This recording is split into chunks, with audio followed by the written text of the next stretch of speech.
The CIA officer in charge of interrogations after 9/11 is speaking for the very first time. In a 60 Minutes interview, Jose Rodriguez of Puerto Rico tells Leslie Stahl about waterboarding the man who planned 9/11. Khalid Sheikh Mohammed was strapped to a board, tilted head down, a cloth placed over his face, and water poured over his mouth to give the sensation of drowning. But Rodriguez tells Stahl that Mohammed was tough. They had to pour the water more than 180 times. This is an individual who probably didn't give a rat's ass about having water poured on his face. He never believed for 1 second you were going to kill him. No. And let me just tell you, Khalid Sheikh Mohammed would use his fingers to count the number of seconds because he knew that in all likelihood we would stop at 10. So this doesn't sound like a person who is afraid of dying.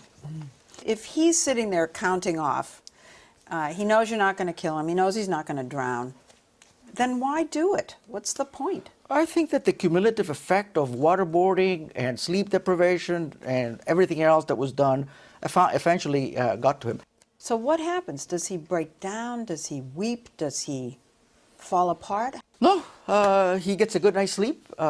He gets his insure. By the way, he was very heavy when he came to us, and he lost 50 pounds. What, his insure? You mean like people in the hospital who drink that stuff? Yes. Dietary manipulation was part of these techniques. So sleep deprivation, dietary manipulation, I mean, this is Orwellian stuff. The United States doesn't do that. Well, we do. And Leslie Stahl with 60 Minutes is joining us now. Leslie, what's the story on the insure? Well, they were depriving him of solid food. He was getting liquid food, but it had protein. They didn't want them to die. So they were getting nourishment, but not anything they really looked forward to. One of the things Rodriguez told you in the other part of your interview is that this was not some rogue operation. They weren't making this up. Oh, no, no, no. They got permission up and down the line for every single step they took. And they would go back each time they did it to get permission all over again. They did not want to be left, he says, holding the bag. There was going to be no deniability. And this would actually go right up into the White House.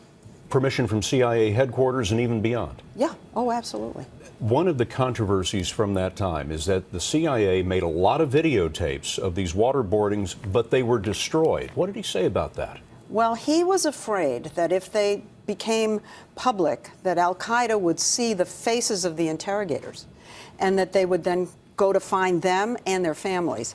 He was also afraid that these pictures would look so horrendous that his service at the CIA, the clandestine service, wouldn't survive because the uproar would be so enormous. Was it Rodriguez who ordered the destruction of the tapes? He ordered it himself. He had asked permission and he just didn't get it. He felt he had the authority, which he did. And so he just ordered these things be shredded, and they were shredded in an industrial strength shredder. Thank you, Leslie. You'll see the rest of Leslie's interview on 60 Minutes this Sunday, 7 o'clock Eastern, 6 o'clock Central.